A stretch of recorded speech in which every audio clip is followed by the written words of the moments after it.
সবাই কি আমার জন্য দাঁড়াতে পারবেন প্লিজ? প্যাডগুলোর নিচে বেলুন আছে, ওগুলো তোলো।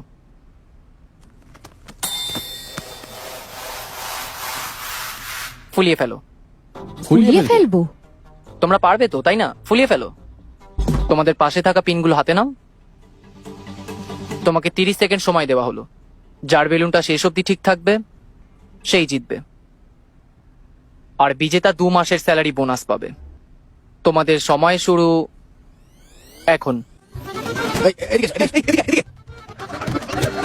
তিন, 2, সময় শেষ। আরে, আপনাদের কারোর কাছেই বেলুন নেই?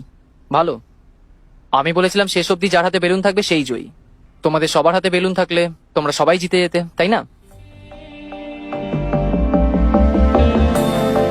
তোমাদের প্রত্যেককে জিজ্ঞেস করতে চাই, এর জন্য কাউকে হারাতেও পরোয়া করো না। সত্যি বলতে, একজনের জয় পুরো টিমকে জেতাতে পারে না, আর একটা কোম্পানি ঠিক এই কারণেই জিততে পারে না। কিন্তু যদি একটা টিম জেতে, তার মানে টিমের সবাই জিতেছে। যদি একটা কোম্পানি জেতে, তার মানে প্রত্যেকটা কর্মচারী জিতেছে। আমরা আলাদাভাবে সবাই পাথরের মতন, কিন্তু একসাথে পাহাড়ের মতন। আমরা একা একটা গাছের মতন, কিন্তু একসাথে এটা একটা বাগানের মতন। আমরা আলাদাভাবে এক একজন কর্মচারী, কিন্তু একসাথে একটা কোম্পানি। এখন বলো আমাকে, আমি নাকি কোম্পানি? Company sir. আরেকটা শেষ কথা, আর না।